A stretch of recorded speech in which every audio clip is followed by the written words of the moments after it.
ভারতের গজলডোবা ব্যারেজের গেট খুলে দেয়ায় তিস্তা নদীর পানি বৃদ্ধি পেয়ে বিপদসীমার কাছাকাছি অবস্থান করছে। এতে তিস্তা অববাহিকার চরাঞ্চল এবং নিম্নাঞ্চল প্লাবিত হওয়ার পাশাপাশি রংপুরের গঙ্গাচড়ায় মহিপুর তিস্তা সেতু রক্ষা বাঁধে ভাঙন শুরু হয়েছে।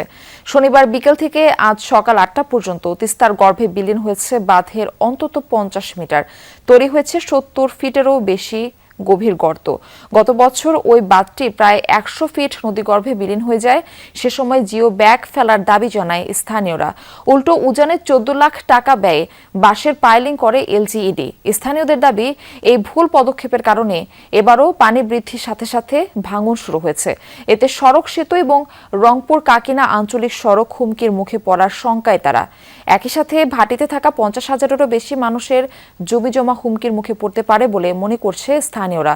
উপজেলা নির্বাহী অফিসার জানিয়েছে, ঘটনাস্থল পরিদর্শন করে পদক্ষেপ নিতে এলজিইডিকে জানানো হয়েছে।